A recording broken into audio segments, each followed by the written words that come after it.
Ya, siendo las 8:06 de la mañana de hoy, sábado 9 de mayo, vamos a dar inicio a la sesión teórica del tema de infertilidad.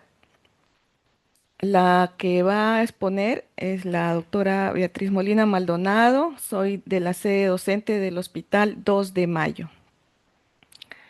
Entonces, lo que vamos a tratar hoy es un problema de salud pública y ya es mundial, ¿ya?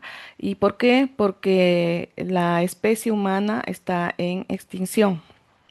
Ya más de 180 millones de parejas en el mundo no pueden embarazar, ¿no? Entonces, vamos dentro de los ítems a tratar hoy día, vamos a entender forma rápida y sucinta cómo es la reproducción, luego la definición de infertilidad, epidemiología, el diagnóstico de la pareja infértil, el enfoque terapéutico que ustedes deben de tener como médicos generales. En forma general vamos a hablar sobre las técnicas de reproducción asistida y vamos a culminar con un caso clínico. Entonces, ustedes ya han hecho la parte de anatomía y fisiología del aparato reproductor femenino. Entonces, solo es un recordar de que el sistema neuroendocrino, que es el eje hipotálamo, hipófisis gonadal, cumple un papel muy importante en la función del aparato genital masculino, del aparato genital femenino, y estos en la fecundación y luego en el desarrollo y culminación con un recién nacido a término. Entonces, ese eje es muy importante. Y también, aparte de ese eje neuroendocrino, tenemos que tener en cuenta el sistema reproductor masculino o femenino. Ya, sin estos sistemas u órganos no se va a poder realizar la fecundación y la procreación o la alteración de todos ellos, este, no van a permitir una adecuada gestación.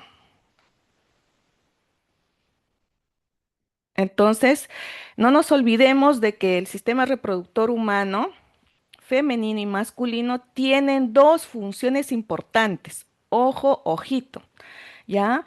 Es la producción de gametos, en este caso el femenino, la producción del ovocito u óvulo, y en el varón, la producción del espermatozoide, ¿no? Eso es la producción de gametos.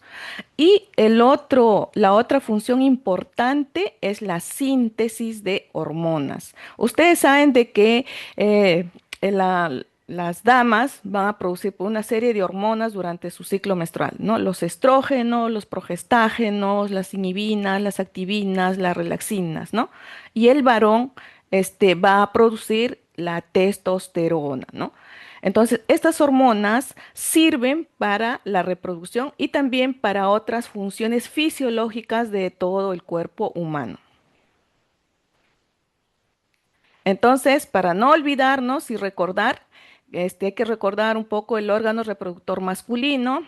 Ustedes saben de que los testículos son las gónadas, ¿no? Es el lugar donde se genera el espermatozoide, donde se realiza la espermiogénesis, luego egresa y se va al epirídimo, es el lugar donde el espermatozoide adquiere la maduración y luego el espermatozoide pues va a seguir por los conductos deferentes, se va a encontrar con los líquidos que se encuentran en la próstata, en las vesículas seminales y van a formar el líquido prostático y estos van a seguir su camino ya por la uretra, ¿no?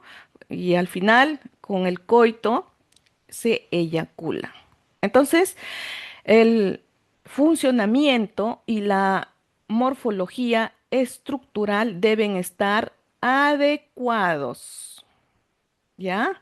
Entonces, si hay alguna alteración en todo este sistema, no se va a producir una adecuada fertilización.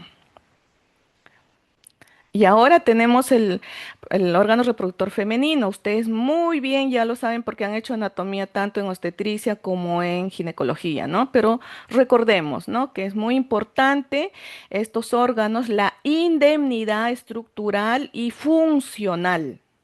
Ya, esas son las dos palabras muy importantes, ¿no? Vemos desde la parte vaginal, el cuello uterino, la cavidad uterina, las trompas uterinas y las gónadas, que en este caso son los ovarios.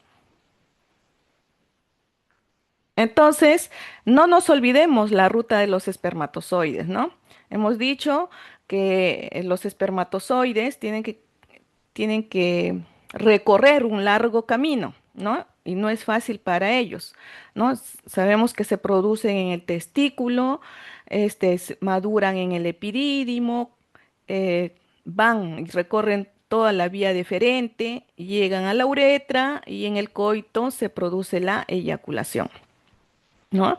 El espermatozoide continúa por el cuello uterino, la vagina, cuello uterino, cavidad endometrial, se va a las trompas u oviductos y llega al tercio externo de las trompas o en la ampolla donde se va a producir la fertilización o fecundación. Entonces, cualquier alteración en esta ruta de los espermatozoides va a relacionarse con infertilidad. A ver, entonces voy a llamar a Daniela Flores. Daniela Flores, ¿está presente Daniela Flores? Sí, doctora, ¿cómo está? Buenos días. Ya, buenos días. A ver, identifíqueme los órganos genitales masculinos, solo los masculinos. A ver, desde la A, B, C, D, E, F, hasta la D, ¿no? Hasta la E. Doctora, ¿me escucha? Claro,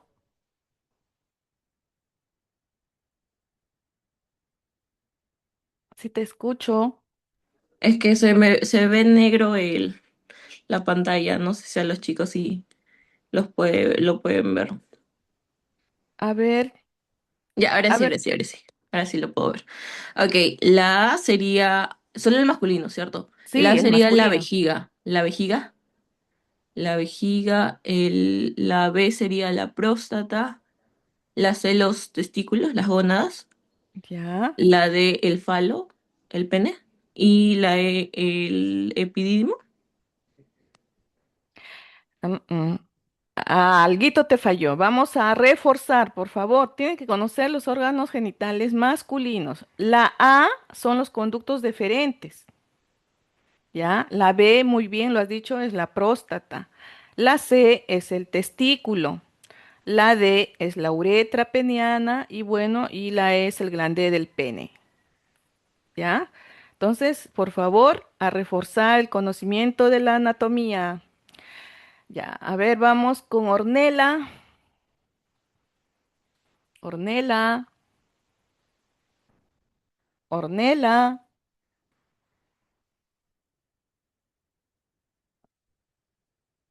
A ver, ¿está presente Ornella? Porque estoy preguntando y también estoy corroborando la asistencia. Jorge Galvez. Sí, doctora. Buenos días. Buenos días, Jorge Galvez. En la pantalla, identifícame las estructuras del aparato genital femenino.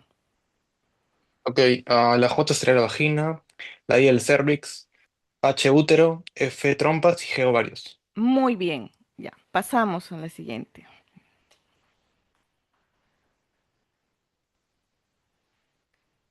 Ya, entonces continuamos. ¿Y para qué es muy importante conocer esto? Tanto el eje neuroendocrino hipotálamo, hipófisis gonadal y el aparato reproductor femenino.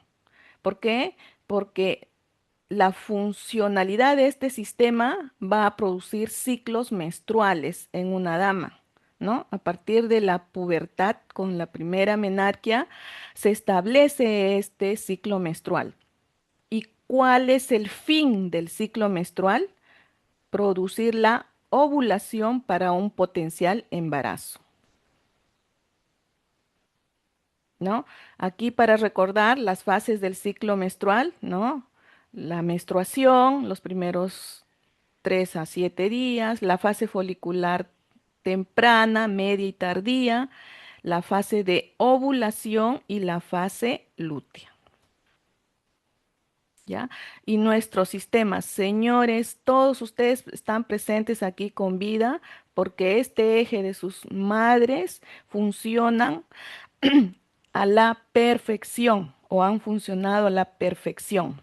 ¿Ya? No nos olvidemos de que es a nivel central toda la producción de hormonas, ¿no? Para la producción de gonadotrofinas y estos estimulen a las gónadas. Lo mismo ocurre en los varones, ¿ya? Entonces, pregunta Ángel Cifuentes Gutiérrez. Ángel,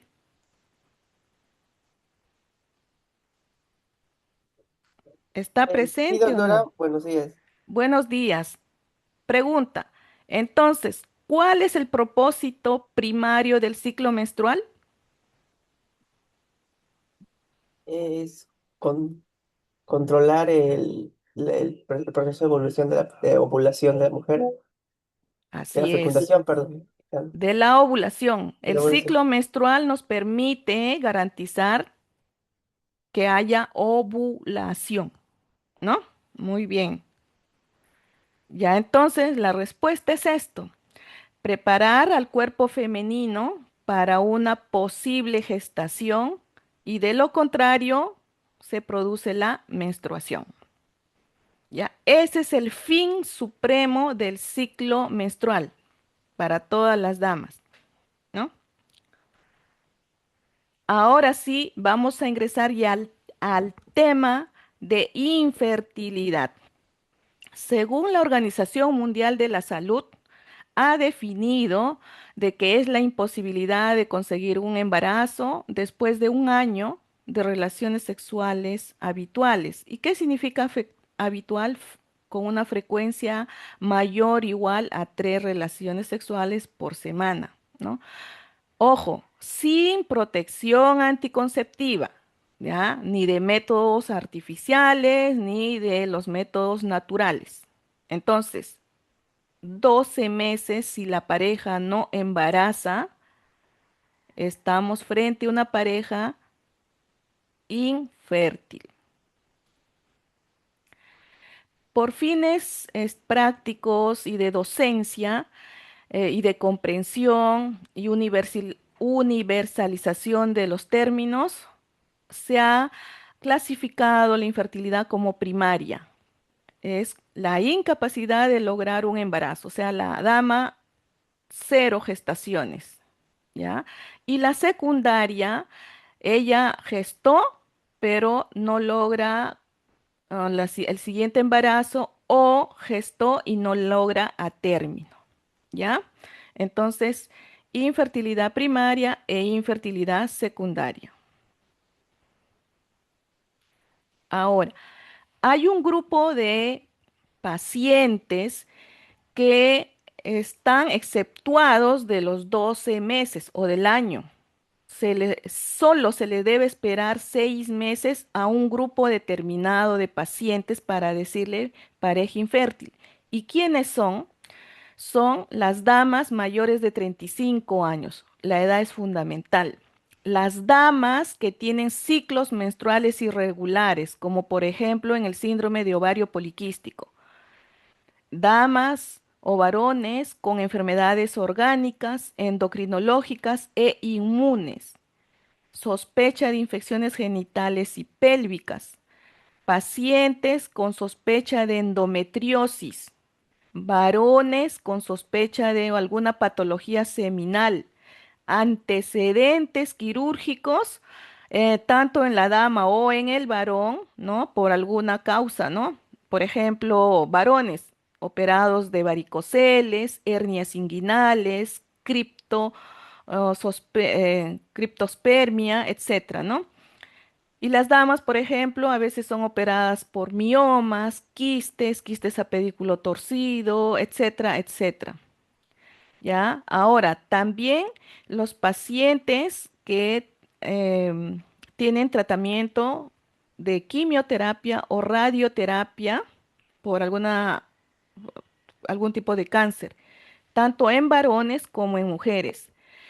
Este grupo se exceptúa del tiempo de 12 meses, ¿no? Solo se puede esperar y decir pareja infértil transcurrido los 6 meses y no embaraza. Existen dos términos muy importantes que deben de conocer, ¿qué es la fecundidad y la fecundabilidad? La fecundidad es lograr un recién nacido vivo. Es la tasa de recién nacidos vivos. Ustedes saben que actualmente a nivel de Lima la tasa de fecundidad es de 1,9, es decir, la pareja máximo tiene de 1 a 2 hijos, ¿ya?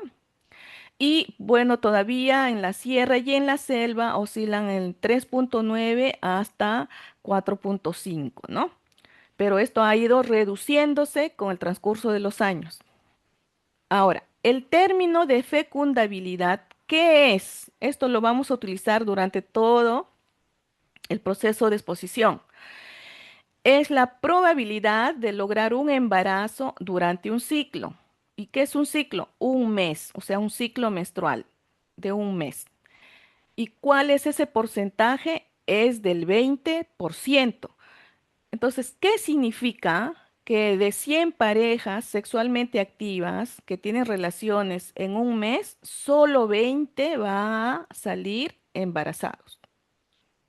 Entonces, mm, la, ah, la procreación humana no es tan fácil como nos lo han enseñado. Solo es un 20% por mes, ¿ya? Entonces, no se olviden de eso. ¿Y por qué decimos que el término de infertilidad en forma general se produce cuando no se gesta en 12 o más meses, ¿no? Porque los estudios, señores, han demostrado de que más del 80% de parejas en condiciones funcionales adecuadas a los 12 meses embaraza. ¿Ya? Miren, por eso el concepto de esa definición de 12 meses o un año.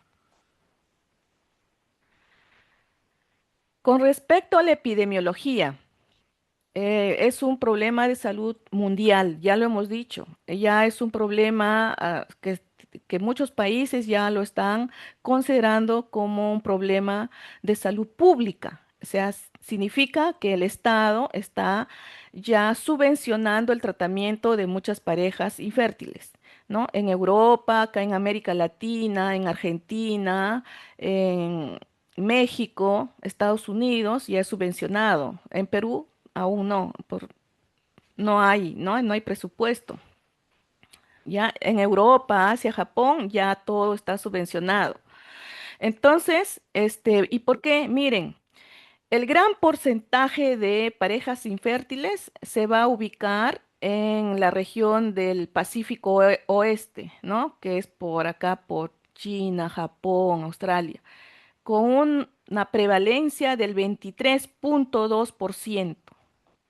Luego le sigue América, el continente americano, ¿no? Con un 20% de parejas infértiles, su prevalencia. Luego está Europa, con un 16,5%. Y los países que pertenecen al Mediterráneo están entre 10,2%, ¿no? Y los africanos, miren, tanto nos dicen que hay muchos nacimientos en África, que ya la población es superpoblación, ¿no? Hay parejas infértiles, miren, que es del 13,1%. Entonces, esto se ha convertido en una patología del futuro. Así es que los que se animen a estudiar ginecobstetricia y su especializarse en medicina reproductiva van a tener trabajo. ¿Ya? Entonces, según la OMS del año 2024, la prevalencia de la infertilidad es del 17,5%. ¿Ya? Entonces, miren, eh, aproximadamente hace 5 a 10 años, la incidencia era de 10 a 15%. Actualmente hemos visto que ya está llegando al 23%, ¿no? Está en ascenso, estimados estudiantes.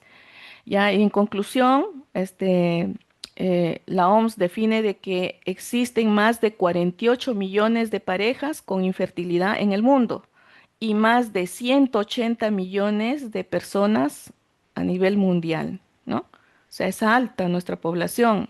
El problema es que no se les identifica o la pareja no acude al médico aún, por los múltiples tabús que existen todavía en la actualidad o también por el aspecto económico, ¿no? Que es caro el tratamiento.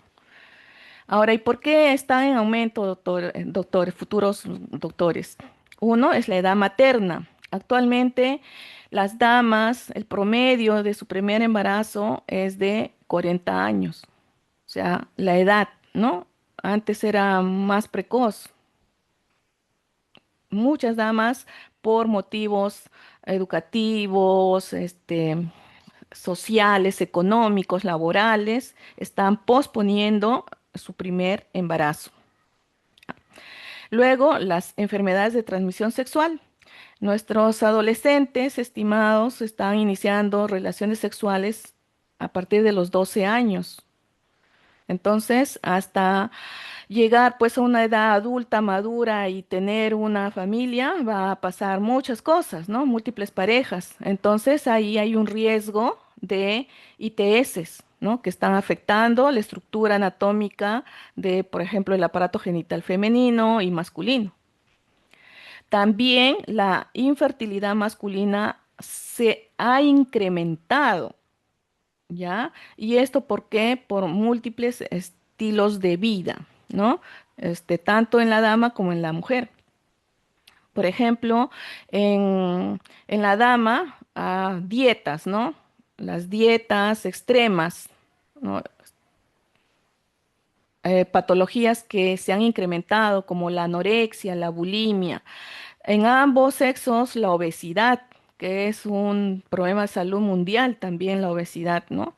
Hábitos tóxicos, ¿no? El alcohol, el cigarro, estar expuestos a sustancias tóxicas como las dioxinas, ¿no?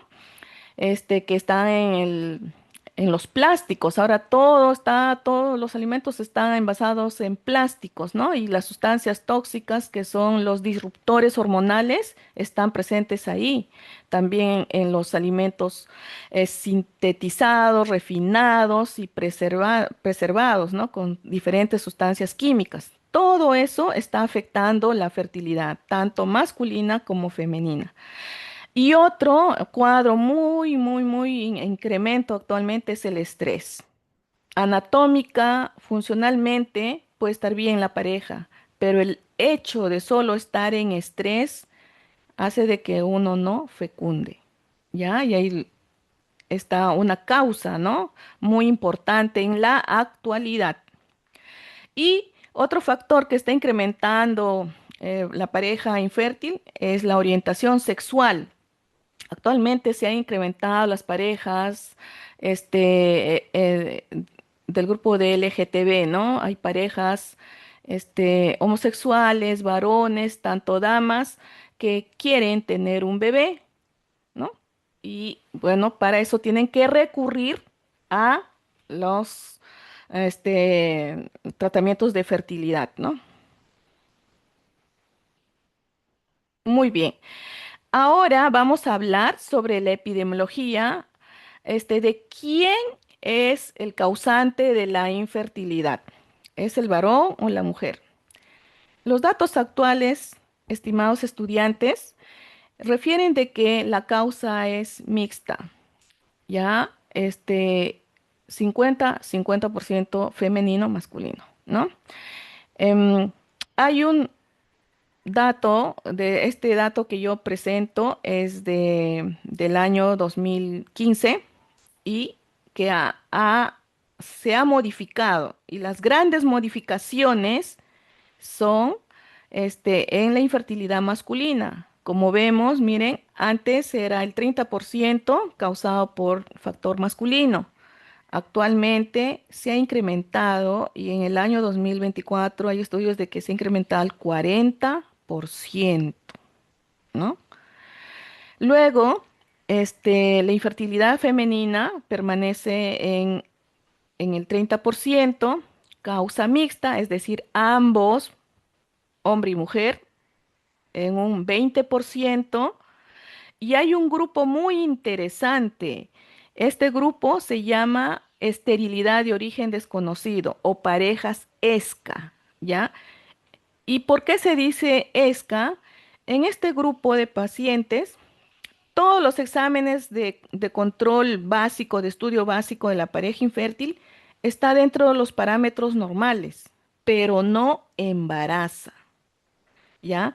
Este grupo ESCA, que es del 20%, no cambia en los estudios y con el tiempo. Sigue permanente de que constituye un 20%. ¿Ya? Ahora, dentro de las causas femeninas, ¿no? Hemos dicho que el factor femenino constituye el 30%, pero miren, la causa más importante femenina es la parte ovárica, la función ovárica. Antes, hace 5 o 10 años, constituía el 35%, actualmente más del 42%. ¿Ya? Es función ovárica alterada. Luego, el factor tubárico, o sea, las trompas uterinas, el 30%, el factor cervical, el 18% y el factor uterino, el 15%. Hay un 5% que se asocia a las endocrinopatías, ¿no? En las damas. Entonces, la epidemiología está cambiando. Conclusión de esto, de que el factor masculino está incrementándose y el factor ovárico femenino es la causa más importante en las mujeres.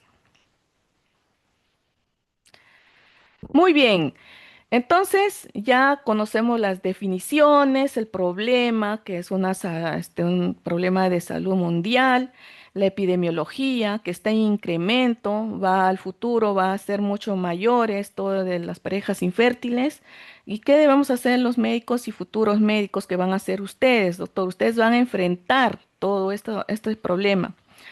Entonces, tenemos que hacer un diagnóstico. Lo más importante, el médico debe hacer la historia clínica, por favor, comunicarse con la paciente.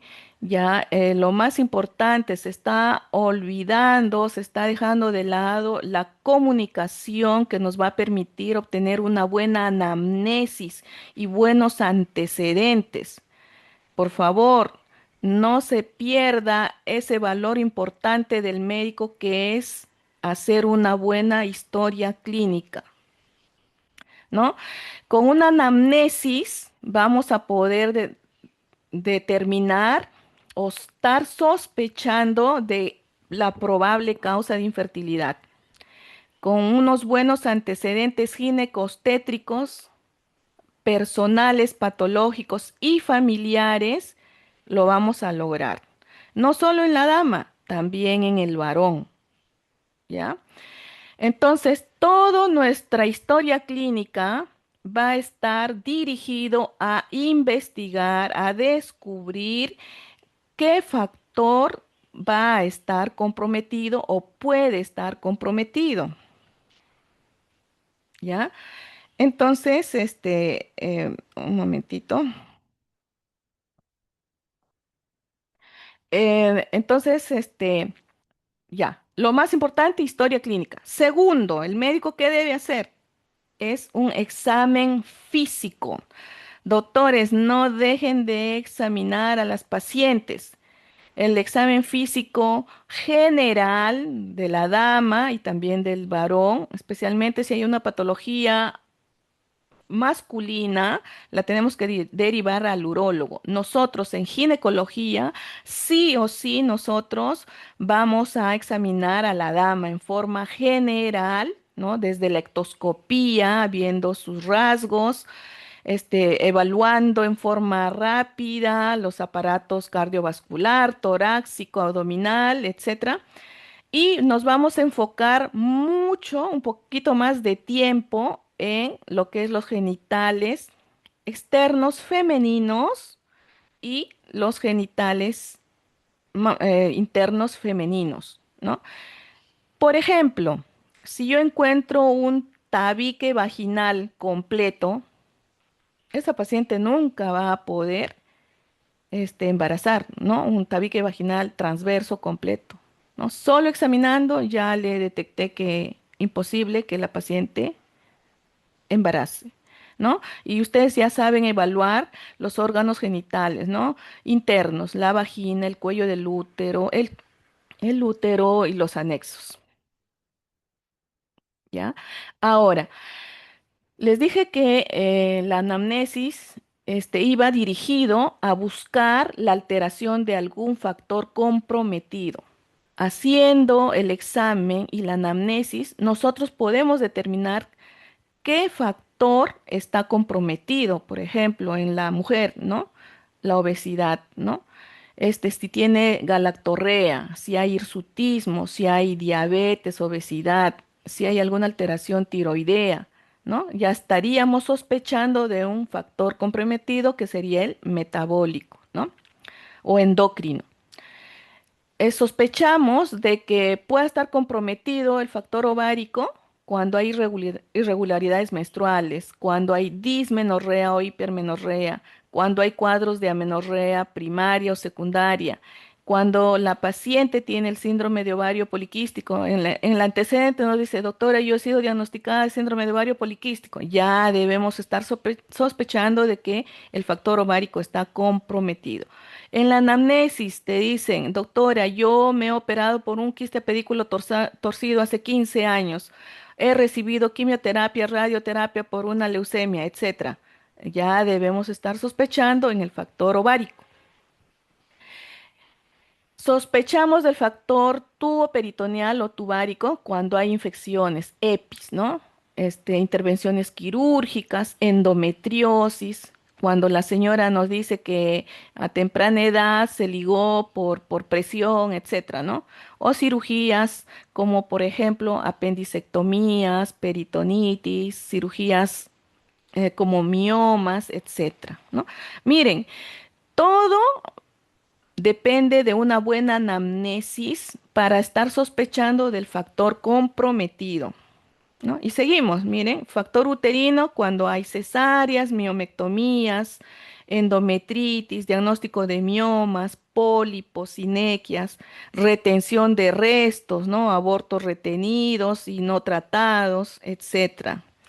El factor cervical, importante, cuando la paciente sufre de cervicitis o también ha sido conizada, ¿no? Cuando hay una displasia moderada, severa y le han hecho un cono, ¿no? Hay sinequias cervicales. Y bueno, del área psicosomática, hay que ver cómo son sus hábitos sexuales, el estado emocional, ¿no?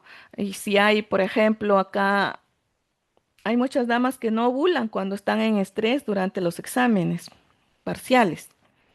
Ya, entonces, también los hábitos alimenticios, ¿no? La bulimia, la anorexia comprometen. Otros hábitos, por ejemplo, el ejercicio extremo. Las atletas, no menstruan, o sea, ellas tienen hipoestrogenismo y no ovulan, por lo tanto, no va a ser fácil su fertilidad, ¿no? Entonces, toda esta sospecha de qué factor estaría comprometido lo vamos a obtener de una buena anamnesis, de preguntar a la paciente y de examinar. Listo. Entonces, antes de iniciar el estudio de esa pareja, debemos de considerar de que esa paciente ya debe de tener un buen examen ginecológico. Si es una dama mayor de 40 años, ya debe tener su mamografía, su Papa Nicolau, el dosaje de sus infecciosas, ¿no? Su hemograma, su hemoglobina adecuada. Debe de estar tomando ya el suplemento de ácido fólico, ¿no? Y considerar, pues, de que esa paciente debe estar con un peso adecuado. Y si es, por ejemplo, hipertensa crónica, ya debe estar con un tratamiento. ¿Qué quiero decir con esto, doctores? Algunas damas van al consultorio, quiero tener mi bebé. Señora, ¿se hizo sus chequeos ginecológicos? No, se hizo su mamografía, no, se hizo su Papa Nicolau, no, le hicieron sus pruebas de infecciosas, no, está tomando el ácido fólico, no. O sea, en ellas no podemos empezar, ¿ya? Porque primero estamos en la obligación de hacerle primero todo este estudio y recién empezar.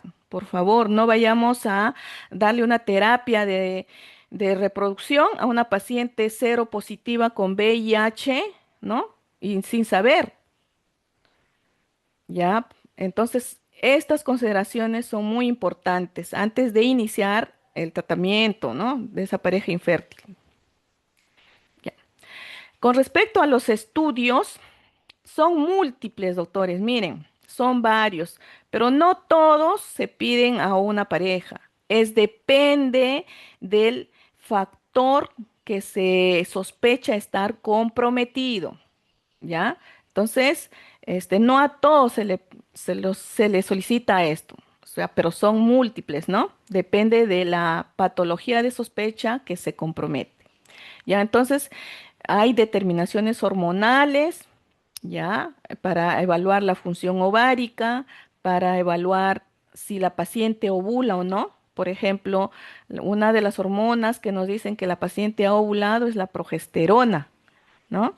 Esta progesterona se solicita el día 21 de su ciclo.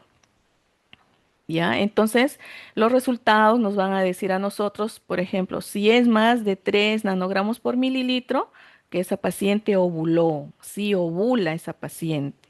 Y si es más de 10, que en muchos casos es así, aparte de haber ovulado, tiene una buena fase lútea, o sea, buena producción de progestágenos. ¿Ya? Otra, por ejemplo, para evaluar la función ovárica, tenemos las hormonas, que es la folículo estimulante y la luteinizante, ¿no? Por protocolo, en algunos centros, sí o sí, a todas se les pide la prolactina y las hormonas tiroideas. ¿Pero cuándo? Miren, tercer a quinto día del ciclo. Ya no en cualquier día. Para interpretar es en tercer a quinto día del ciclo. Hay exámenes ecográficos, como la ecografía, la histerosonografía, exámenes radiológicos, como es la histerosalpingografía. El cariotipo se solicita a pacientes que tengan aborto recurrente o habitual, más de 2 abortos, ¿no? Consecutivos. Hay pruebas de órganos efectores, por ejemplo, la biopsia endometrial, que solo se hace en pacientes con sospecha de patología endometrial. Por ejemplo, una paciente con TB, tuberculosis genital, tenemos que hacerle la biopsia, ¿no? No es en todas. Antes, doctores, era un poco más fisiológico el estudio, que era la temperatura basal para ver si tenía un ciclo bifásico, ¿no? El moco cervical para ver si estaba ovulando en forma indirecta. Pero estas dos, la temperatura basal y el moco cervical, actualmente no son estudios básicos porque no van a modificar el éxito del tratamiento, ¿ya? Entonces, para que ustedes conozcan que antes hasta le hacíamos su cuadro de temperatura a esa paciente, ahora ya no lo solicitamos. Y bueno, los estudios endoscópicos, ¿no? Tanto la laparoscopía e histeroscopía, que estos estudios no son de rutina tampoco. Y ahí si es que lo vamos a realizar, debe tener un objetivo, que es diagnosticar y tratar a la vez. Entonces, bien, ahora sí al punto clave, el manejo. Ustedes tienen que saber esto. Entonces, para lograr un embarazo es muy importante la dama y el varón, ¿ya? En este caso, en la dama, la función del ovario. Segundo, la cavidad endometrial y las trompas uterinas. El estado metabólico de la paciente, ¿no? O sea, desde el punto de vista endocrino, peso, etcétera, debe estar dentro de sus parámetros adecuados o ideales. Y de la misma manera, el factor masculino, el varón, también debe gozar de un buen estado metabólico y de una buena espermatogénesis. Entonces vamos a ver cada uno, qué vamos a hacer para eso. Entonces, la función ovárica. Ojo, ojito. En mujeres menores de 35 años, solo se les solicita la FSH, la LH y el estradiol en el tercer día del ciclo. ¿Ya? ¿A quienes solicitamos la reserva ovárica? A las damas mayores de 35 años y aquellas que hayan tenido cirugías ováricas. Entonces, la reserva ovárica la vamos a conocer solicitándole una ecografía endovaginal para el conteo de folículos antrales.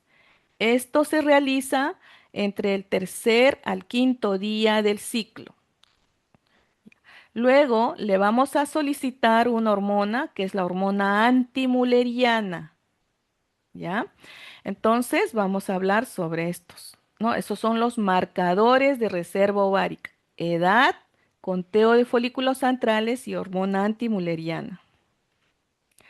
La edad es muy importante, doctores. Este es un cuadro en el cual podemos observar en línea azul el porcentaje de embarazos, ¿no? Por mes. Entonces, mire, a partir de los 38 años, el porcentaje de embarazo disminuye rotundamente, aproximadamente a 10%, ¿ya? Pero aumenta la tasa de abortos. Entonces, por eso es importante la edad. A mayor edad, menor probabilidad de embarazarse, pero mayor prevalencia de abortos. Doctores, este cuadrito es del año 2018.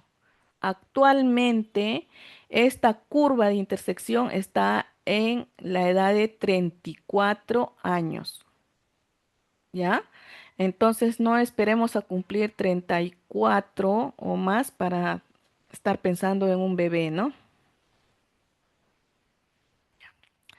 Hemos dicho que tenemos que solicitarle una ecografía para evaluar el ovario, realizarle el conteo de folículos y ver la forma, ¿no? Tanto del ovario, el volumen, igual del útero, ¿no?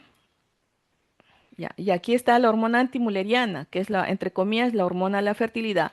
Ojo, ojito, por favor. Hay muchas personas que cuando le sale bajo esto le dicen, usted ya no puede tener hijos. ¿Ya? La hormona antimuleriana no nos, no nos indica de que la paciente no pueda tener hijos, ¿ya? La hormona antimuleriana a nosotros, los médicos, nos va a ayudar a ver la respuesta al tratamiento hormonal que yo le instalo. Respuesta al tratamiento, ¿no? Para que esa paciente ovule. No significa que no va a poder tener hijos, por favor. Ahí debe cambiar el chip. Antes decían, hormona antimuleriana menos de 1. Uy, la señora ya no puede tener hijos. de 0,8 ya no puede tener hijos. No, no es así. Ya nos va a ayudar a ver la respuesta del tratamiento que yo doy a la paciente. Eso no significa que no pueda tener hijos. Ya entonces, a grandes rasgos, la hormona antimuleriana es una hormona que se sintetiza en las células de la granulosa, ¿no? Del folículo, ¿no? Es una hormona que es una glucoproteína, ¿ya? Esta hormona, va a hacer que inhiba de que haya muchos ovocitos que ovulen, ¿ya? O sea, en la especie humana solo ovula un ovocito para que sea único, ¿no? Entonces, esta hormona es la encargada de que sea uno, ¿ya? Entonces, si no, estaríamos como el conejito, ¿no? 10, 35 hijitos en un mes, ¿ya? Entonces, es la encargada de regular el reclutamiento y también el folículo dominante. ¿Y dónde se sintetiza? En las células de la granulosa del folículo, ¿no? En el ovario. Entonces, la gran ventaja de esta hormona que se puede realizar en cualquier día del ciclo, o sea, del mes, no interesa estar el tercer, cuarto, quinto día, no interesa. Y debemos saber de que la hormona antimuleriana, su pico máximo es durante la pubertad, ¿ya? Y luego van pasando los años y va disminuyendo. Ya en la etapa de premenopausia, perimenopausia, ya el valor está en 0,000, ¿ya? Entonces, eso es sobre la hormona antimuleriana. ¿Ya? Y los valores, hay muchas diferencias según laboratorio en los valores, pero se ha consensuado de que el valor normal en una etapa en edad fértil adecuada debe ser mayor de 2, ¿ya? Mínimo 1,2. Lo ideal es más de 2, ¿ya? Aquí en rojo, ¿no? En adultas. Listo. Ya evaluamos el ovario, doctores. Muy bien, la paciente se hizo y ya nos trajo todos los resultados. Ahora, ¿qué debemos hacer? Evaluar la cavidad y las trompas uterinas. Pregunta, a ver, Alessandra Cristina.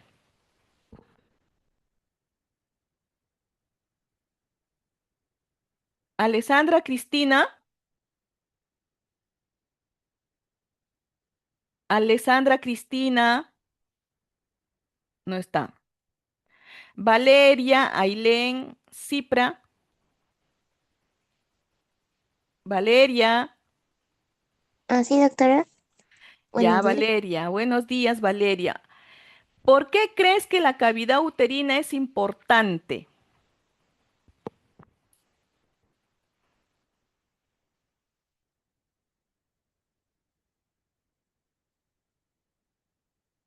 A ver, ustedes ya han hecho anatomía, ¿no? Anatomía, fisiología.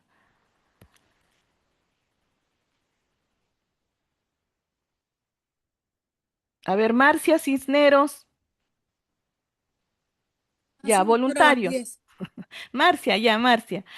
¿Por qué crees que el estudio de la cavidad uterina es importante? Es que permite el ascenso de los espermatozoides. Ya, ese es uno. Dos, Facilita la fecundación. ya, bueno, ascienden los espermatozoides y facilitan. Pero lo más importante, Al transporte del embrión. transporte del embrión. En la cavidad uterina se transporta. mm, Después de la fecundación. Bueno, Ya, ¿qué es después de la fecundación? ¿Qué se produce en la cavidad del útero? La Implantación, doctora. implantación. Claro, doctores. Si esa cavidad uterina está alterada, no se va a poder implantar el blastocisto. Por eso es muy importante el estudio de la cavidad, ¿no? Y bueno, y la permeabilidad tubárica. A ver, pregunta, Alondra. ¿Por qué es importante la permeabilidad tubárica? La fisiología, fisiología. Alondra, mira, estoy poniendo la asistencia. ¿Ah?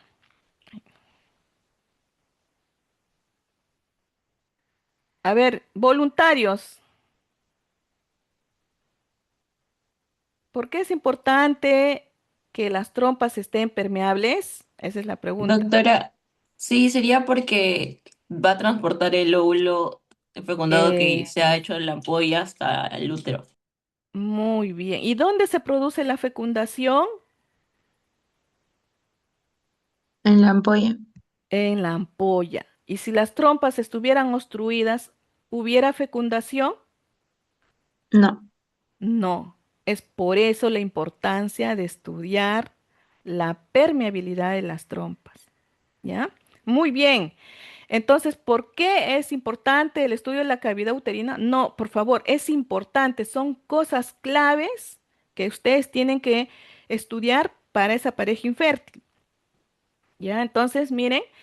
Evaluación de la cavidad y trompas. Importancia. La cavidad, porque en la cavidad uterina se produce la implantación del blastocisto. Ahí se va a desarrollar el embrión, se va a desarrollar el futuro feto, ¿no? Hasta ser un feto a término y luego nacer, ¿ya? Y las trompas, ¿por qué? Porque en el tercio externo o en la ampolla se va a producir la fecundación. Si yo tengo obstruidas las trompas, nunca se va a producir fecundación. Ya, entonces, para evaluar ese útero y cavidad uterina, ¿qué le voy a pedir? La ecografía, ¿no? Una ecografía 2D simple, la que hacemos siempre. Entonces ahí vamos a poder ver la morfología del útero, sus capas, ¿no? El miometrio, el endometrio, la serosa, si hay tumores, miomas, etcétera, ¿no? Solo con la ecografía 2D vamos a poder observar la trompa si es que es patológica. Una trompa normal de dimensiones normales no se ve por ecografía, pero sí una trompa que está como una salchicha gruesa, infectada, con líquido pus, la vamos a poder ver, ¿ya? Por ecografía no se puede definir la trompa si está de tamaño normal. La siguiente, ¿no?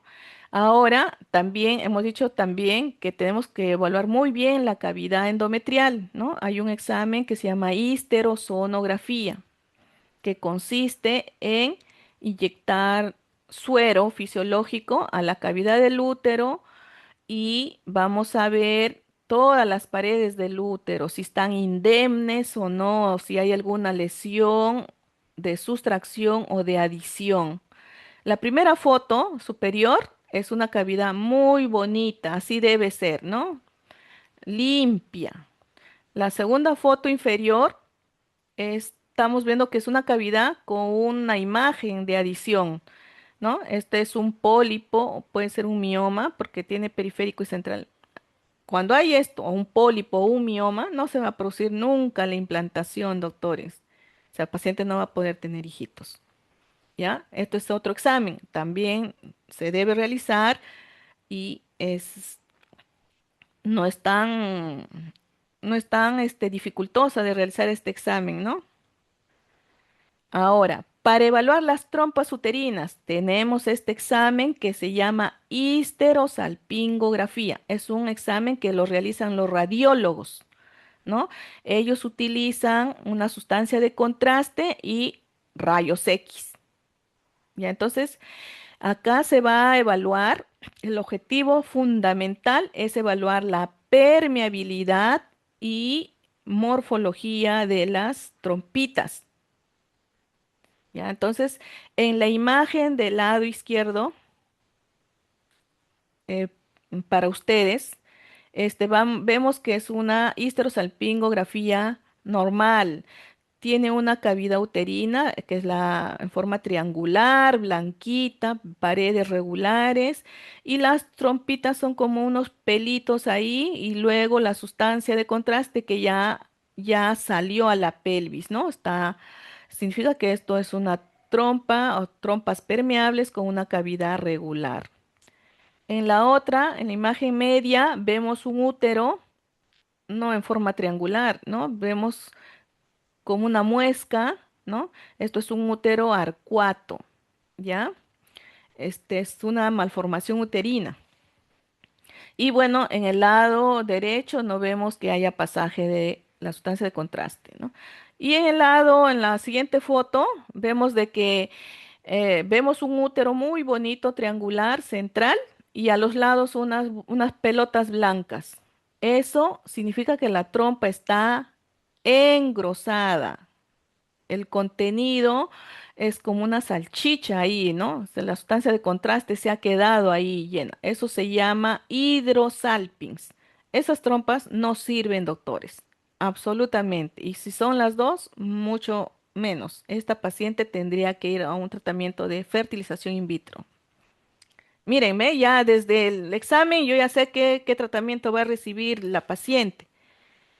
¿Ya? Mire, trompas uterinas alteradas bilaterales, FIP.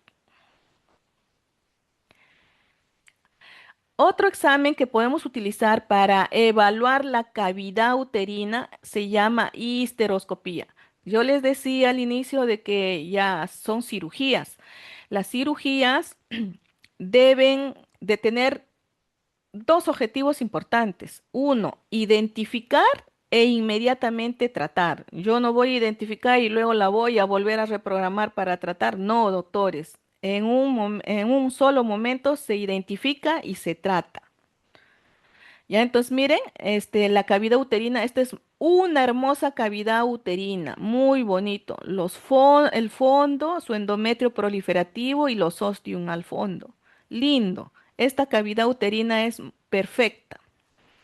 Pero miren, a veces hallamos pólipos o miomas, ¿no? Estas cositas que son tumores no van a permitir la anidación o la implantación del embrión. Entonces tenemos que retirarlos. Así como hay pólipos, miomas, también hay otras patologías. Y una de las patologías más tristes, estimados doctores, son la presencia de sinequias uterinas o el famoso síndrome de Asherman. Es la patología más difícil de tratar en una paciente que quiere tener hijos. Así es que evitemos de todas formas de que esa paciente cuide muy bien su cavidad uterina, ¿ya? ¿Y por qué se producen las sinequias? Probablemente por abortos, por endometritis, por alguna cirugía y se infectó, etcétera, o por legrados repetidos, ¿no? Miren, las fotos en forma descendente. Primero se ve con una ecografía una línea blanca, toda irregular. En la segunda le hemos hecho una histerosono y vemos una imagen en forma de gafa. Es el signo de la gafa, se llama, ¿no? O sea, líquido, un puente líquido. O sea, está pegado. Ambas caras del útero está pegado. Eso es una adherencia. Y miren, entró a la histeroscopía y como vemos esa cavidad toda fea, irregular, como telas de araña. Entonces, esto es la patología más difícil de tratar. Entonces, cuidemos la cavidad endometrial de la dama, ¿no? Hay que enseñarle cómo. El otro examen, ya que es un procedimiento también para evaluar las trompas, es la laparoscopía. Pero, como vuelvo a repetir, tiene que ser diagnóstico y quirúrgico. No se debe utilizar de rutina, pero hemos dicho que hay un grupo de parejas ESCA que todo les sale normal, entre comillas, todo normal, pero no pueden embarazarse. Ese grupo ESCA tiene que entrar sí o sí a la laparoscopía, ¿no? Y bueno, con la laparoscopía podemos evaluar si las trompas están permeables, si están obstruidas distalmente, podemos hacer la cirugía, una salpingolisis, etcétera, ¿no? Entonces, no es de rutina y si la hacemos, debe ser para diagnosticar y tratar inmediatamente. Muy bien. Terminamos con la evaluación de la cavidad uterina y de las trompas. Muy bien, ya. Ahora, ¿cómo evaluamos el estado metabólico? Hemos dicho metabólico, endocrino, ¿no?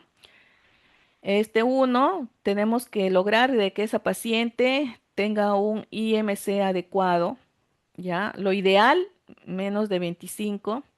Si por A o B la paciente está en sobrepeso u obesidad, tenemos que trabajar en forma multidisciplinaria con el nutricionista, ¿ya? Entonces, y el endocrinólogo, por supuesto, si es que está asociada a una diabetes, ¿ya?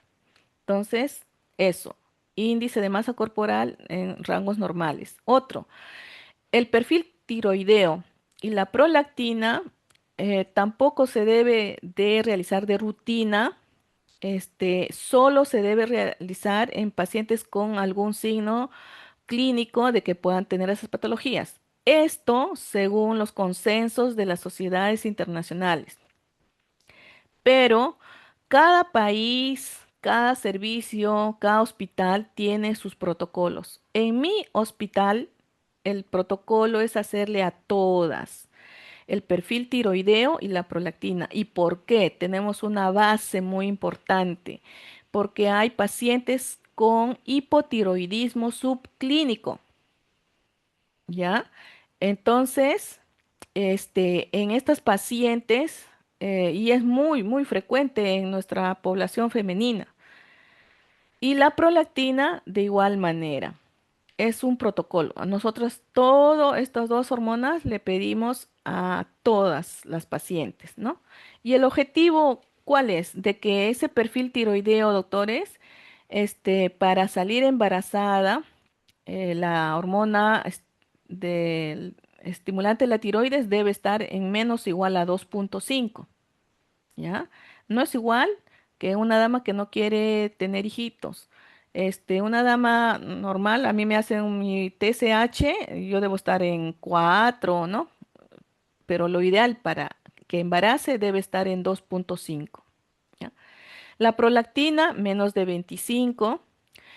Y bueno, y la insulina solo solicitamos a pacientes que tengan el diagnóstico de síndrome de ovario poliquístico, pacientes con sobrepeso u obesidad, ¿no? Para ver si cursan con resistencia a la insulina. Entonces, estas cuatro cosas son muy importantes. Ahora, es lo más frecuente que estamos hallando en nuestras pacientes. Pero eso no significa que yo no pueda solicitar otras hormonas. Por ejemplo, pacientes que tienen, por ejemplo, signos clínicos de hiperandrogenismo, ¿no? O sea, por ejemplo, una paciente que estamos sospechando del síndrome de ovario poliquístico, yo le puedo pedir la testosterona, le puedo pedir el dosaje de 17-hidroxiprogesterona, la androstenediona, otras hormonas, pero de acuerdo a la patología que yo estoy observando en la paciente, no a todas. Ya. Y ahora, listo, terminamos con la dama. Ahora al varón, a la pareja. Lo ideal es que ambos lleguen a la consulta, ¿no? En nuestro medio todavía vemos de que el 80% solo va la dama y un 20% va acompañado de su pareja. Eso cambiará en algún momento, porque el varón es muy importante para también que se embarace, ¿no? La dama. Sin varón no hay embarazo. O sin esperma no hay embarazo. Entonces, ¿qué le vamos a hacer al varón? Igual le hacemos su historia clínica, le examinamos, si el señor permite, y si encontramos algo, la derivamos al urólogo porque él va a tener mucho más experiencia en tratar, por ejemplo, tumores, etcétera, ¿no? Entonces, pero desde el punto de vista de infertilidad, ¿qué le solicito al varón? El espermograma o espermatograma. Básico, doctores. Sin esto yo no puedo continuar el estudio ni ofrecerle ningún tipo de tratamiento, ¿ya? Antes, el periodo de abstinencia era de 2 a 7 días.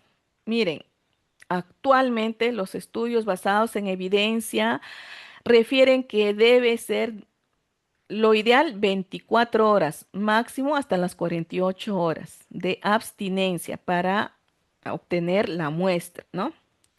Entonces, el espermatograma nos va a evaluar el volumen, o sea, la cantidad. El semen es medio gelatinoso, un poco espesito, ¿no? Entonces, nos va a evaluar la licuefacción, el pH, la concentración de espermatozoides, la motilidad de los espermatozoides, la forma de los espermatozoides, la vitalidad, ¿no? En casos que haya alguna alteración, este, o por ejemplo, el señor nos dice, yo he tenido una prostatitis o tengo una prostatitis, tengo que complementar este estudio de espermograma con un cultivo, por ejemplo, ¿no? Y bueno, la fragmentación del ADN y la recuperación de espermatozoides mótiles es cuando hay alguna alteración en la morfología o en la motilidad, ¿ya? Entonces, en mi hospital, ¿qué hacemos? El espermograma más el cultivo. Es lo básico que ponemos, es lo que debemos de solicitar, es lo establecido, ¿ya? Espermatograma y cultivo seminal. Entonces, ¿ustedes qué le van a decir al paciente? Señor, usted puede recolectar la muestra en el laboratorio y se coordina si puede ser en la casa, ¿no? Lo ideal es que se haga en el laboratorio, en el mismo centro de laboratorio, ¿ya? Y la obtención de la muestra es por masturbación. Hemos dicho que debe haber una abstinencia de 24 horas, máximo de 48, ¿no? Y se debe recolectar la muestra total, todo el contenido. Y se entrega inmediatamente, ¿no?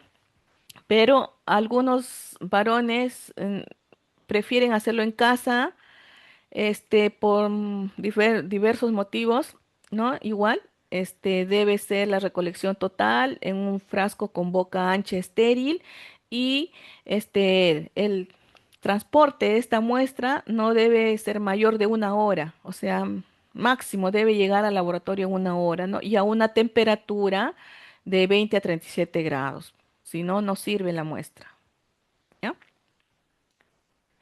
Entonces, va al laboratorio y el laboratorio nos informa, nos presenta su informe en un papel y tenemos que saber interpretar, doctores. Actualmente ya el espermatograma ha sufrido muchas variaciones, ¿no? Estamos ya utilizando los parámetros dados por la Organización Mundial de la Salud del año 2021. ¿Ya?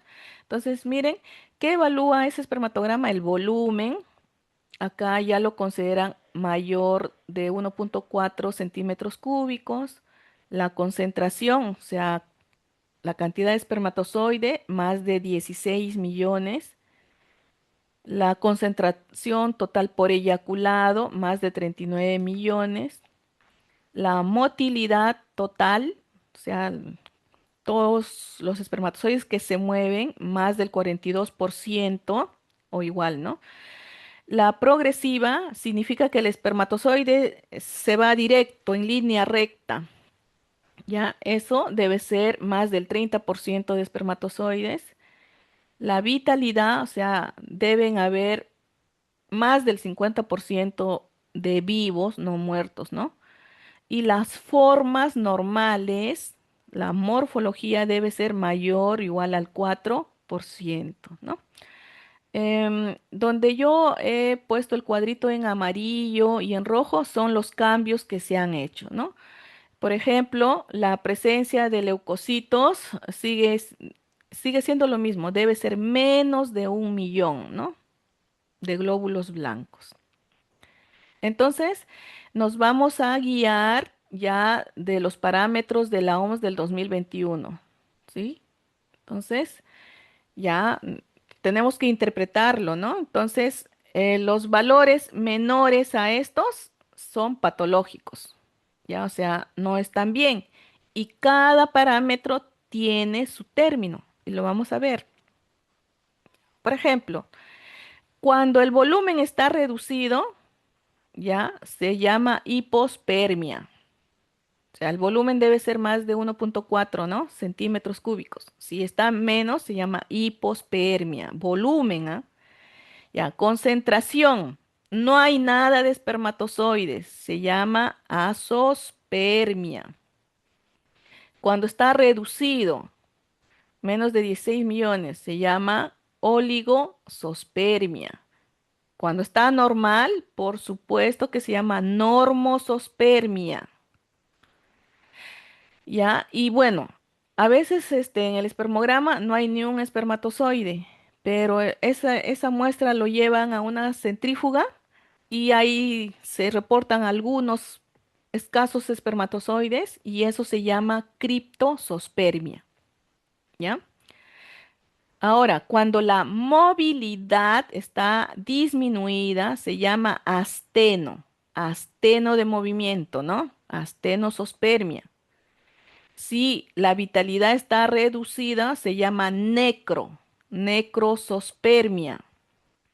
Si la morfología está alterada, es menos del 4%, se llama teratosospermia.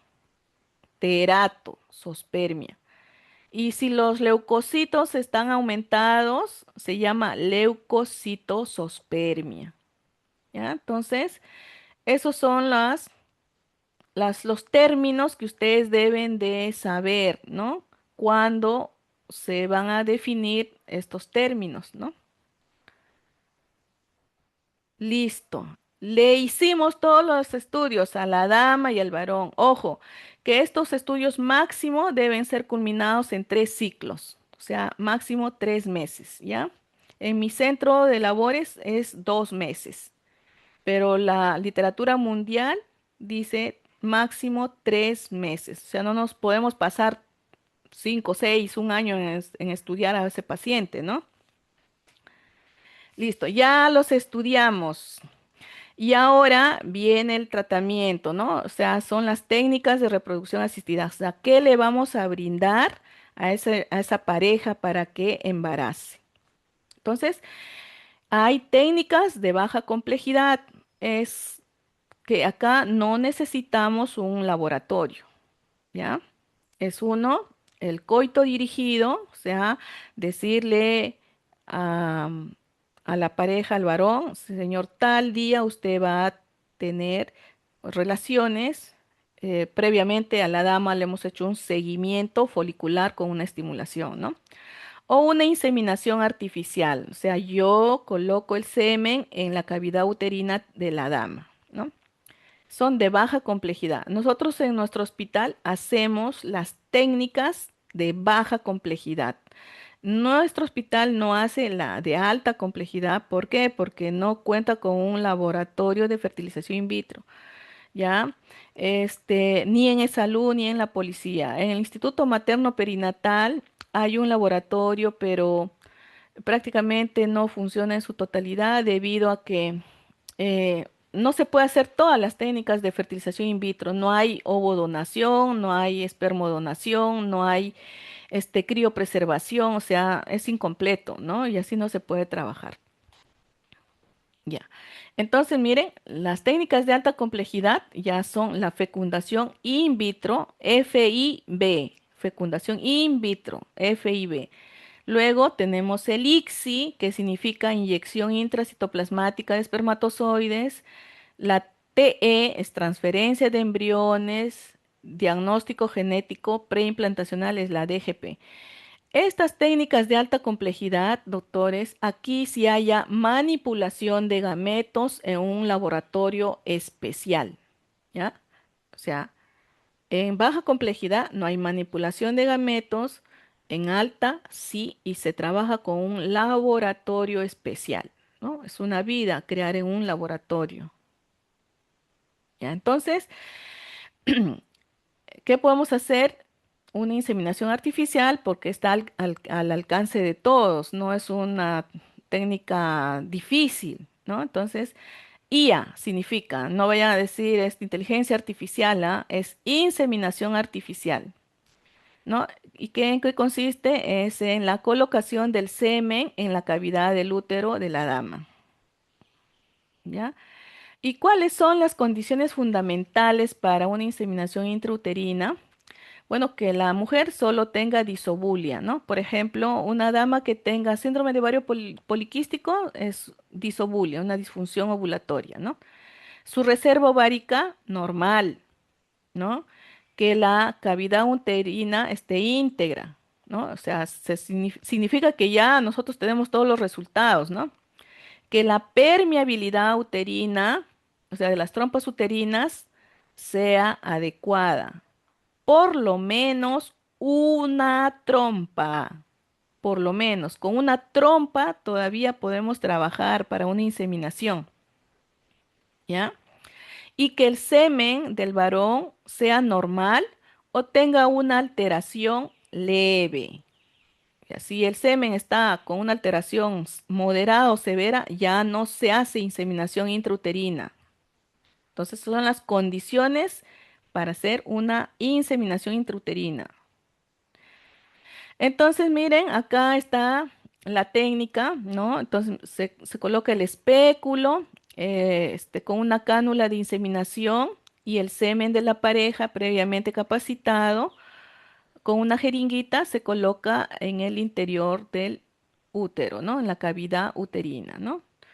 Entonces, con esta técnica reducimos el efecto de la acidez de la vagina. O sea, el espermatozoide no tiene que estar ya ahí muriendo por la acidez de la vagina. El moco cervical, ¿no? Ellos, la otra barrera que tienen que cruzar es el moco cervical. Y bueno, dejamos mucho más cerca al espermatozoide que fecunde al óvulo, ¿no?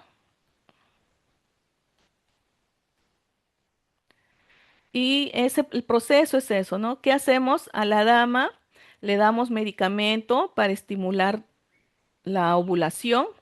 Hacemos un seguimiento folicular, o sea, el control por ecografía del crecimiento de los folículos. Y cuando llegamos ya a un determinado tamaño, que es 18 milímetros, ya le vamos a indicar al señor que vaya a obtener la muestra del semen y lo van a capacitar. Y bueno, ya el biólogo a nosotros nos envía la muestra en un tubito, de prueba, un tubo de prueba, y con una jeringa, a las 32 o 36 horas la estamos inseminando a la dama, ¿no? Y ya le pedimos una beta a los 14 días o más. Ese es el proceso, ¿no? Todo es controlado, doctores, ¿ya? O sea, dosis de medicamentos, los seguimientos foliculares, debe ser controlado. Entonces, ¿a quiénes se les indica uno? A infertilidad inexplicada, o sea, la pareja ESCA, ¿no? Ya saben qué es la pareja ESCA. Cuando el factor cervical puede estar alterado, por ejemplo, la señora tenía un cono y el canal cervical está estrecho o sinequiado, ¿no? Cuando el factor masculino tiene alterado leve, o está normal o está leve, ¿no? Alterado. Por ejemplo, oligoastenosospermia leve, disfunción eyaculatoria, disfunción sexual, ¿no? Y cuando hay endometriosis mínima y leve. Estas son las indicaciones, ¿no? Por supuesto que ya les hemos hecho todos los estudios y ya tenemos los requisitos, ¿no? Contraindicaciones. No podemos hacer inseminación cuando hay una infección pélvica activa, una EPI. Por favor, no vayamos a inseminarla cuando la paciente está con fiebre, dolor pélvico, una EPI, ¿no? Activa.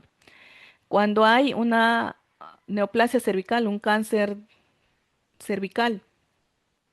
Bueno, obvio que ya no podemos hacer la inseminación cuando hay obstrucción tubárica bilateral, ¿ya? Cuando hay una oligosospermia severa, hemos dicho que cuando hay alteraciones moderadas a severas del varón, todas van a FIP. Y también cuando hay una anomalía genética hereditaria de la pareja. Por favor, por ejemplo, hay varones que tienen el síndrome de del X frágil, ¿no? Eso se transmite genéticamente. Yo no puedo hacerle la inseminación de este varón a la dama, ¿Por qué? Porque vamos a crear un bebé con lo mismo y eso es grave, señores.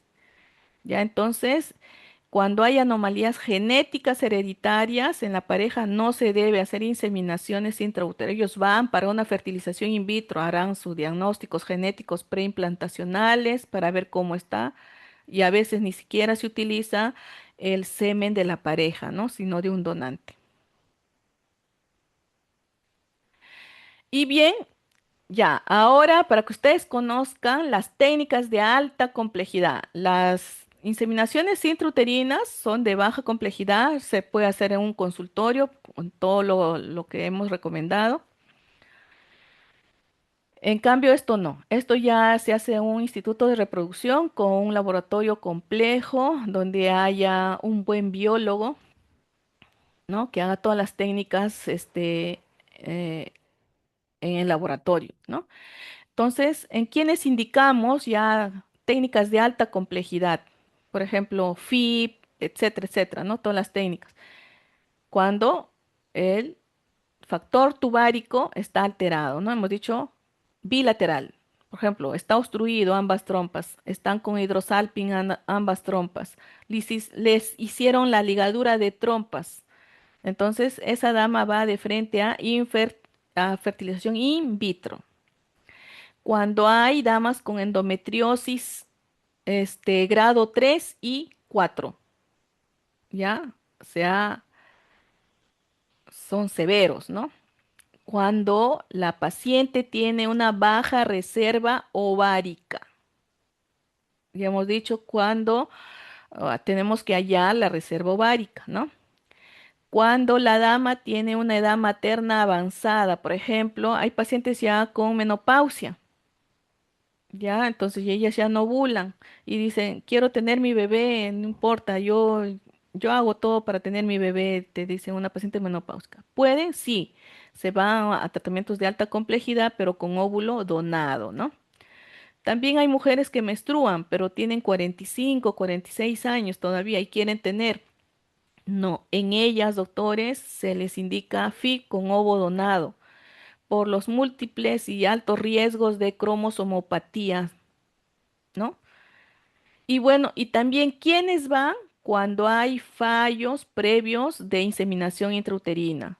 O sea, le estoy tratando con inseminaciones. Nosotros en nuestro hospital máximo 4 veces hacemos las inseminaciones. Si en 4 oportunidades no embaraza la paciente, va a FIP, ¿ya? También, ¿quiénes van a FIP? Hemos dicho cuando la causa es masculina y cuando hay alteraciones moderadas a graves, ¿no? O sea, cuando hay oligosospermia moderada grave, astenosospermia moderada grave, teratosospermia moderada grave, ¿no? Ahí van, de frente a FIP. ¿Y ahí en qué consiste? La fertilización in vitro convencional significa a la dama, en primer lugar, le damos hiperestimulación ovárica. La hiperestimulamos con medicamentos, con las hormonas FSH, LH, ¿no? A los agonistas, los antagonistas. Son muchos medicamentos, ¿no? Entonces, una vez que la hiperestimulamos, se aspiran esos ovocitos en sala de operaciones, es por vía vaginal. Y esos ovocitos se le entrega al biólogo, ¿no? ¿Para qué? Para que el biólogo haga la fertilización en una caja Petri, ¿ya? O sea, todos los ovocitos los vacía a la caja Petri en un medio de cultivo y el semen del esposo que ya se obtuvo, ¡fuf! También lo difumina ahí y se produce este, el- eh, las fecundaciones, ¿no? Entonces, en un medio de cultivo, esos ovocitos fecundados van a desarrollarse. Muchos se degradan, muchos se fragmentan, ese es el término adecuado, no llegan a ser blastocistos, ¿ya? Entonces, solo se transfieren los blastocistos adecuados, ¿no? Entonces, eso se llama transferencia embrionaria. Eso se transfiere con una cánula hacia la cavidad del útero. Eso es de una FIP convencional, ¿no? ¿Y qué es el ICSI? El ICSI es que ya mire, el biólogo hace todos estos procedimientos, no el médico gineco. El gineco hace la transferencia nada más. El biólogo, con una pipeta y una jeringa, obtiene un espermatozoide y lo inyecta al ovocito. Eso se llama ICSI, ¿ya? Generalmente esto está recomendado cuando hay por ejemplo, criptosospermia o cuando hay una asospermia obstructiva, ¿no? O sea, obtienen los espermatogonios del testículo y como son poquitos, se tienen que elegir los que están maduros y los de buena morfología. Entonces, eso se llama ICSI. Esa es otra técnica, ¿no? Ya, entonces, em, la tasa de éxito, doctores, por favor, no mentir a las pacientes. La tasa de éxito no es del 100%. Eh, Tiene mucho que ver del tipo de procedimiento que se hace y también de la edad de la paciente. Una fertilización in vitro convencional, o sea, con sus óvulos propios de la paciente, llega hasta el 40-43%. Ya. Mucho depende de la edad. Miren, mucho más porcentaje de éxito en mujeres menores de 35, ¿no? En mayores de 40, miren, de 10 a 13%. No es que sea 100% seguro, ¿ya? En cambio, esto cambia cuando es óvulo donado, ¿no? El éxito del FIT con ovo donado llega hasta el 60%, ¿ya? Entonces, no es el 100%. Hay que explicar bien eso a la pareja. Y bueno, y también tiene riesgos, como todo procedimiento, tratamiento tiene riesgos. Entonces, ¿y cuáles son los riesgos graves? Se podría decir, uno, la hiperestimulación ovárica. Cuando se da dosis inadecuadas, cuando no se hace un buen seguimiento, un monitoreo folicular y hormonal, podemos hiperestimular a esa paciente, ¿no? Y la hiperestimulación ovárica es grave, doctores. La paciente puede terminar en sala de operaciones sacándole sus dos ovarios y también en UCI, ¿ya? Porque en la hiperestimulación ovárica, hay una hormona que hace que es un factor de crecimiento endotelial, donde se produce mucho, mucho líquido y se hace un tercer espacio. Es por la hormona. Entonces la paciente va a tener ascitis, neumotoras, este, sea pericarditis, o sea, es una complicación total, insuficiencia renal aguda, hipoalbuminemia y bueno, la paciente puede fallecer, ¿no? Y cuando hacen hiperestimulación ovárica van a UCI, doctores, de frente a UCI. Gracias a Dios que ha evolucionado la farmacología, que actualmente no hay muchos casos de hiperestimulación porque hay combinaciones de fármacos que evitan esto, pero esporádicamente se ve en algunas pacientes, ¿ya? Entonces, lo más importante es saber cuándo indicar y el tratamiento de la dosis hormonal y los seguimientos y controles, ¿no? Otro riesgo es que el embarazo múltiple aumenta, doctores. Mire, se eleva al 6%. Y ustedes saben todos los riesgos de un embarazo múltiple, ¿no? Parto prematuro, tenemos ir que estos bebés vayan a UCI neonatal con todas las complicaciones que puedan tener en el futuro. También hay más abortos y también hay más riesgo de embarazos ectópicos, ¿ya? Entonces, paciente con FIP, hay que estar atentos a que no pase todas estas complicaciones obstétricas. Listo, muy bien. Ahora sí, eso es lo que ustedes deben saber y vamos al caso clínico. A ver, Alondra. A ver, Alondra. O un voluntario, quiero que haya voluntarios, a ver si es que desean participar. Quiero que el primer alumno lea el caso clínico y todos atentos, ¿ya? Mm, ok, doctora. Ya, a Paciente ver, mujer de ¿cuál es tu 20. nombre? Marcelo Alarcón. Ya, Marcelo, muy bien, lea por favor el caso. Ok. Paciente mujer de 28 años, ocupación médico, acude acompañada de esposo de 39 años, ocupación contador, con un hijo de 6 años con compromiso anterior. Antecedentes ginecobstétricos, menarquia a los 12 años, ciclos menstruales irregulares cada 45 a 90 días, G0 para 000, antecedentes personales no contributorios, antecedentes familiares, madre con diabetes mellitus tipo 2, hermana con diagnóstico de síndrome de ovario poliquístico. El motivo de consulta es la incapacidad para concebir tras 18 meses de relaciones sexuales regulares sin protección. Aumento gradual del peso de 8 kilogramos en 3 meses, acné persistente en cara y tórax. Al examen físico, signos vitales estables, índice de masa corporal 31,2 kilogramos por metro cuadrado, piel con presencia de acantosis nigricans en nuca y axilas, con una puntuación de 9 en la escala de Ferryman-Gallwey, y ginecológico, los genitales externos e internos, los de caracteres normales. Muy bien, doctor. Seguimos con usted, doctor. A ver, pregunta, ¿cuál sería su impresión diagnóstica?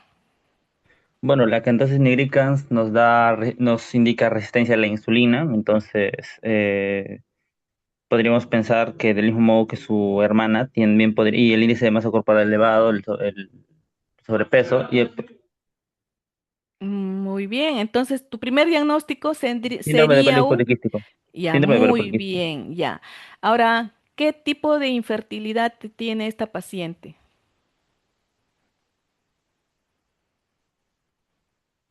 Mm, Porque ella dice, porque ya 18 meses no embaraza, tiene vida sexual activa, no se cuida con nada y no embaraza. No tiene gesta cero para 000.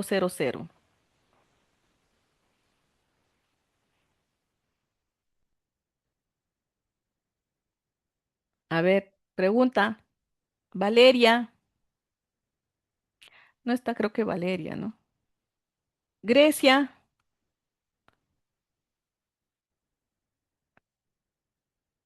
a ver, la delegada de mi sede, mi tocaya, Sí, Beatriz, doctora. ya, a ver, ya, muy bien, el doctor ha dicho síndrome de Down, excelente. Ahora, con respecto al tema que hemos tratado, ¿qué tipo es infértil o no es infértil? Sí sería infértil, por lo Ya, que lleva más de 12 meses. Tenía eh, 18 meses sin poder quedar gestando. Y sería una primaria porque hasta ahora no ha tenido ningún... muy bien. Ya, entonces ordenamos. Uno, infertilidad primaria. Dos, síndrome de ovario poliquístico. ¿Sí? Ya. ¿Qué más? ¿Algún otro diagnóstico se suma ahí? ¿Cuánto está el IMC? Doctora, también podría ser diabetes. Ya, descartar diabetes, ¿no? El otro diagnóstico sería obesidad, ¿no? Y descartar diabetes. Muy bien. ¿Qué más? ¿Algún otro diagnóstico? Ya, entonces nos quedamos con esos tres. ¿Está bien? Infertilidad primaria. Dos, descartar síndrome de ovario poliquístico, descartar diabetes. Muy bien. Ya, a ver, entonces, ¿qué exámenes solicitaríamos a la dama para el estudio de infertilidad, no? A ver, voluntarios. un perfil hormonal. Una eco transvaginal. ¿Y a qué más? A la dama, ¿no? A ver, doctores, voluntarios. Ya, una eco transvaginal. Bien. ¿Qué Insulina más? para ver la resistencia a la insulina. Ya, insulina. Muy bien. ¿Qué más? El perfil hormonal. Perfil hormonal. Muy bien. ¿Qué más?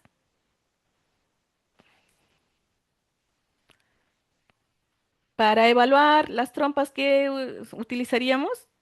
Una histerosalpingografía. Eso, ¿no? O sea, todo lo que hemos estudiado, su ecografía, su perfil hormonal, su histerosalpingografía. En el perfil hormonal tenemos que pedirle lo que hemos dicho, su FSH, LH, estradiol, prolactina, la insulina, una glucosa, porque la autora está sospechando de diabetes también. Muy bien, ¿no? Y aparte, estamos sospechando del síndrome de ovario poliquístico, ya tenemos que puede tener resistencia a insulina, pero hay que que pedirle su testosterona, ¿no? Su testosterona total, ¿no? Muy bien, ya. Entonces, ya un varón, al varón, a la pareja, ¿qué le solicitaríamos? Conteo de espermas. Ya, ¿cómo se llama ese examen? Espermatograma. Espermatograma. Muy bien, ya. Listo. A ver, vamos a ver, ya. Y bueno, la última pregunta va a ser, ¿qué propuesta terapéutica y técnica de reproducción plantearía la pareja? Vamos a ver los resultados. Ya, miren, a ver, ¿coincidieron o no? Síndrome de ovario poliquístico, bien, doctor. Infertilidad primaria, bien, ¿no? Y bueno, a ver, ¿quién está pintando? Infertilidad primaria de origen endocrino ovárico, ¿sí? ¿Por qué? Endocrino, porque estamos sospechando de que la paciente tiene obesidad, resistencia a la insulina o diabetes, ¿sí? Y bueno, y obesidad grado 1 y resistencia a la insulina. Muy bien, doctores, ya llegaron al diagnóstico. A ver, ¿quién está pintando, ah? Ahorita lo detecto. Entonces, ya tenemos los resultados de la dama. Miren, se le solicitó un perfil hormonal a esa dama el tercer día de la regla. Tenemos una FSH en 5,8, es normal, lo máximo es hasta 10. Miren, la LH está en 14, ¿no? No olvidemos de que en un síndrome de ovario poliquístico hay una inversión, ¿no? Lo normal es 1 a 1, FSH1, LH1, pero miren, la LH está en 14, ¿no? Esa relación LH-FSH es más de 2, miren. Eso es punto a favor del síndrome de ovario poliquístico. El estradiol está normal, está en 45, lo máximo debe ser 70 picogramos, lo mínimo 20. La testosterona está en 0,9, está en el límite normal.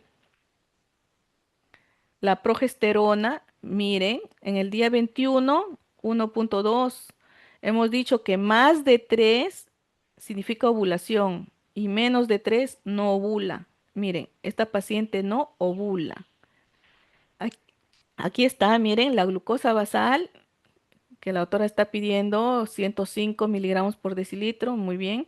La insulina está en 18, ¿no? Lo normal, que la insulina sea menos de 10, ¿ya? Y el OMA, que es la resistencia a la insulina, también está alta seguramente, ¿no? Porque se multiplica 105 por 18 entre 405. Si es mayor de 2,5 hay resistencia a la insulina. Entonces, conclusión, que la paciente da más aún, está hormonalmente alterada y está yendo a un síndrome de ovario poliquístico más una resistencia a la insulina.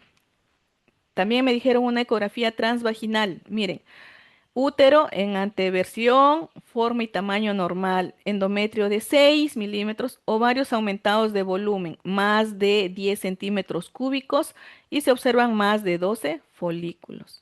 Conclusión, es un síndrome, perdón, un ovario de morfología poliquística, ¿no? Luego le pidieron la histerosalpingografía para ver la permeabilidad de las trompas. Entonces dice, cavidad uterina de contornos regulares sin defectos de llenado. La trompa de falopio, las trompas de falopio se visualizan permeables, ya con adecuado pase de contraste a la cavidad y prueba de Coté positiva bilateral. Coté positiva bilateral significa que las trompas están permeables, o sea, la derecha y la izquierda, hay buen pasaje. Ya miren, la dama. Ya sabemos cómo está la dama. Y en el varón, ¿Qué le hemos pedido? Miren, su espermatograma le salió un volumen de 3, es adecuado. La concentración, o sea, cantidad de espermatozoides, 45 millones, es adecuado. La movilidad progresiva es del 42%, adecuado. Morfología de 6% en formas normales, adecuado. O sea, se concluye que esto es un normosospermia. Y el cultivo del semen es negativo, o sea, no hay infecciones. Ya, a ver, ¿qué le plantean a esta paciente, a esta pareja? ¿Un tratamiento de baja complejidad o de alta complejidad? Respuesta. De baja complejidad. Muy bien. ¿Y qué le dirías a la paciente? A ver, ¿cuál sería tu plan?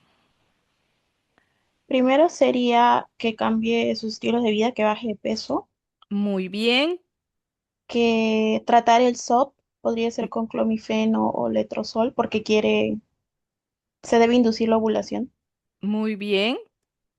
Excelente. Y, y como último podría ser darle metformina porque tiene resistencia a la Tendencia a la insulina. insulina, muy bien, Y al final, si es que no sucede nada, podría ser una inseminación intrauterina. muy bien. Excelente. ¿Cuál es tu nombre? Luisa, Luisa. Muy bien. Vamos a ver.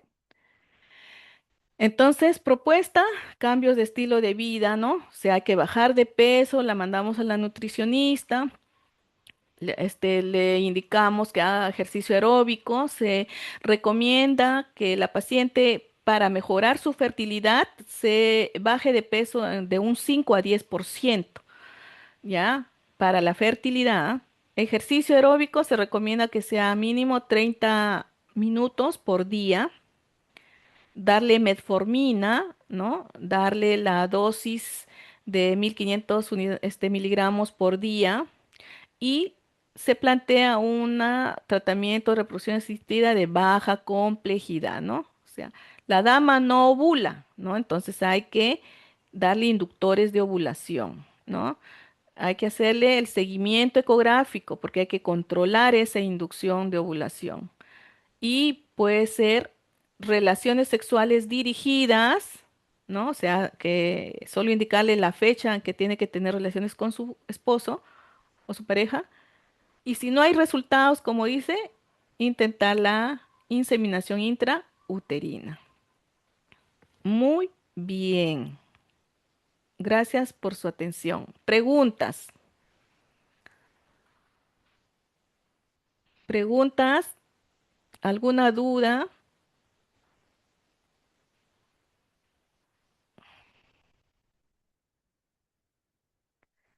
A ver, bueno, han habido 39, de 39 a 40 asistentes. Ya yo ya tengo acá la captura y también los alumnos que no han respondido a las preguntas, ¿no? ¿Alguna pregunta? Esto lo vemos bastante en la consulta externa, ¿no? Preguntas, dudas. doctora, todo claro. Muy bien, entonces, por favor, no olvidar, ¿no? El estudio básico de la pareja infértil es para ambos. El estudio completo. Para la dama, su perfil hormonal o reserva ovárica, su ecografía endovaginal, su histerosalpingografía. Y si está asociado a otra patología, complementar con otros exámenes. Para el varón, su espermograma o espermatograma más su cultivo de semen, ¿no? Planteamos el diagnóstico y planteamos el tratamiento con los resultados. Entonces, el planteamiento depende mucho de los resultados. Yo no puedo trabajar a las ciegas. Si yo obvio una histerosalpingografía, yo estoy trabajando a ciegas y estoy engañando a la paciente. El estudio debe ser completo para dar con el diagnóstico y plantear el tratamiento. Muy bien. Em, Esto está publicado ahí en el aula virtual. Repase. No todo está en las diapositivas, lo he hablado también, así es que los que no están presentes, ojalá que puedan ver toda la exposición en la nube. Y las preguntas van a ser casos clínicos. Ya, sí, o sea, porque ustedes ya saben fisiología, anatomía, ya saben algunas patologías y se va a complementar con el estudio básico de la pareja infértil. Muy bien, estimados estudiantes, ustedes van a ser los futuros médicos que van a tratar este problema de salud mundial. Tienen que estar preparados. Segunda recomendación, la historia clínica es fundamental. Hablen con la paciente, pregunten a la paciente, comuníquense con la paciente y examinen. Eso es lo más importante. Ha sido un gusto y un placer estar compartiendo mis conocimientos con ustedes y será hasta la próxima oportunidad. Gracias. Gracias, Muchas doctora. gracias, Gracias, doctora. doctora. Gracias, Hasta pronto. gracias, doctora. Buen día. Ya, doctora, hasta luego. Buen día.